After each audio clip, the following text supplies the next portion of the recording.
sahabatku, bukan mudah untuk mengenal diri, apatah lagi untuk mencintai diri sendiri. Berapa ramai orang di luar sana yang selalu menyalahkan diri, bahkan terkadang menyalahkan Allah, Tuhan yang mencipta diri-diri ini. Tetapi yakinlah sahabatku, percayalah semuanya akan berubah apabila kita mengenal siapa diri kita yang sebenarnya.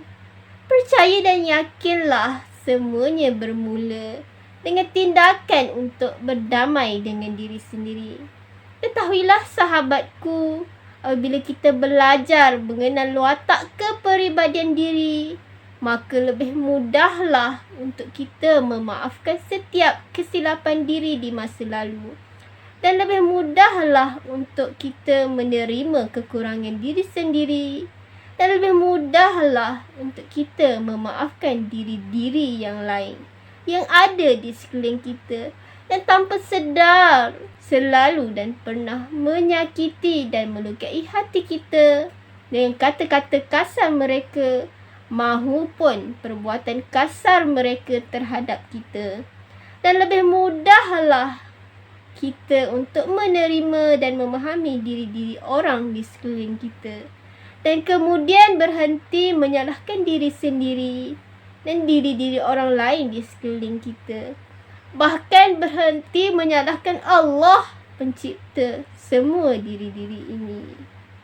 Mempelajari ilmu personaliti dan kepribadian watak manusia akan menjadikan kita lebih mudah untuk memahami sikap diri sendiri dan orang di sekeliling kita.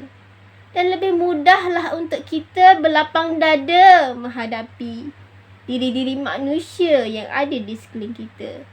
Ketahuilah sahabatku, setelah 25 tahun membuat analisa dan kajian, barulah Florence Littell, penulis buku Personality Plus ini, yakin bahawa teori 4 watak kepribadian manusia ialah penjelasan paling baik tentang perilaku manusia.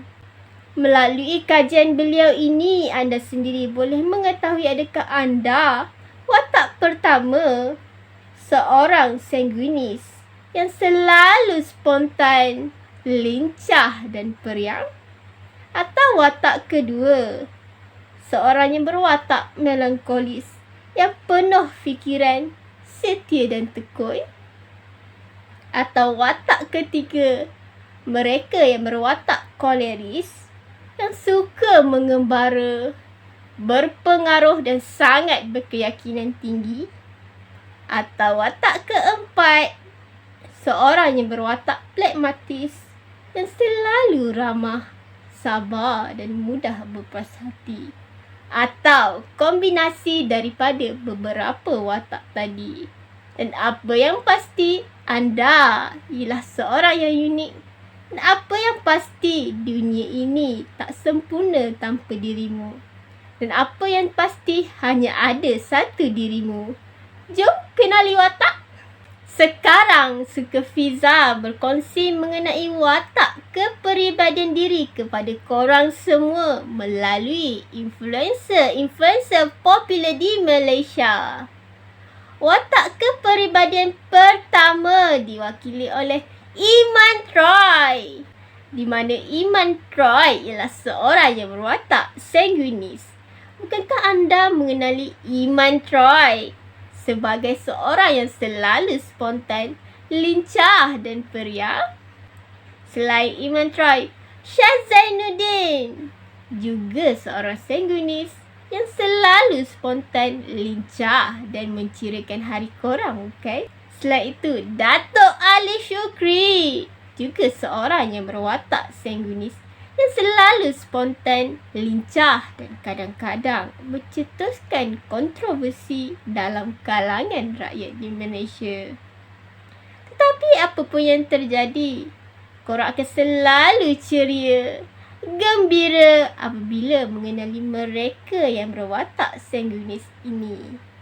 Seterusnya, watak kepribadian kedua diwakili oleh Chef Wan.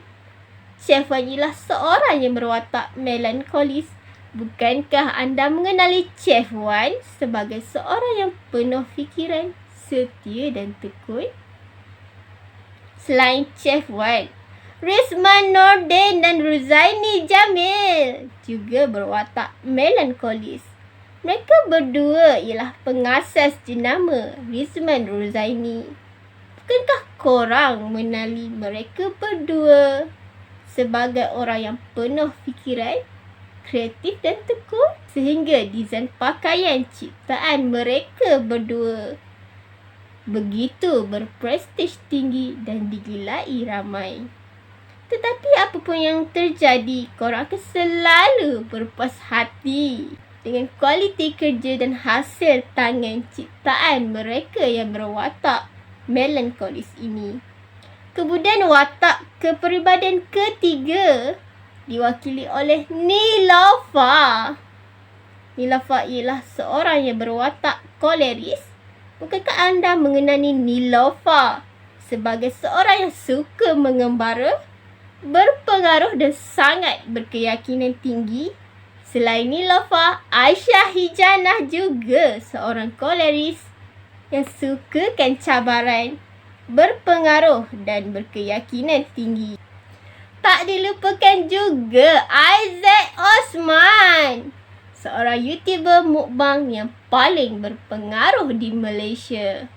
Bukankah korang tahu Aizat Osman ni memiliki hobi suka mengembara secara berbasikal ke seluruh Malaysia. Sangat berani mencuba pelbagai makanan baru dan unik dan sangat berkeyakinan tinggi untuk makan makanan yang super, hyper, pedas dalam kuantiti yang banyak.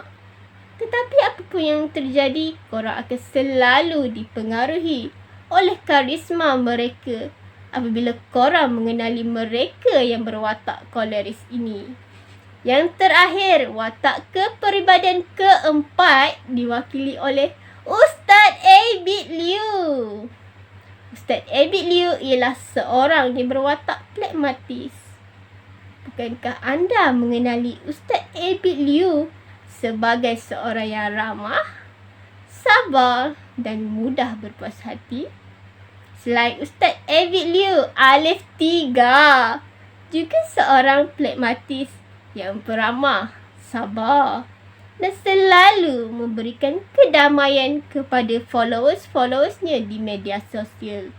Dan yang terakhir, Datuk Siti Nurhaliza, penyanyi yang kekal popular walaupun sudah lebih 25 tahun bergiat aktif dalam bidang seni. Bukankah legasi Datuk Siti Nurhaliza ini terhasil daripada berkat keramahan, kesabaran dan usahanya untuk selalu mengelakkan diri dari terpalit dalam kontroversi? Tetapi apapun yang terjadi, anda akan selalu teringat akan keramahan, kesabaran dan sifat mudah untuk bekerjasama dengan mereka yang berwatak pragmatis ini. Daripada perkongsian Fiza mengenai watak tadi melalui ke-12 influencer popular di Malaysia ini, dapat disimpulkan bahawa apapun jenis watak kepribadian yang ada pada diri korang, sama ada korang ialah seorang yang berwatak sanguinis popular, melankolis sempurna, koleris kuat mahupun pragmatis damai, korang semua boleh berjaya dalam bidang masing-masing. Kita semua tak diciptakan sama, tetapi untuk saling melengkapi antara satu sama lain. Jadi berbanggalah kerana kamu seorang yang unik. Jadi berbanggalah kerana dunia tak sempurna tanpamu. Jadi berbanggalah kerana hanya ada satu kamu. Korang nak tahu apakah watak kepribadian korang sendiri?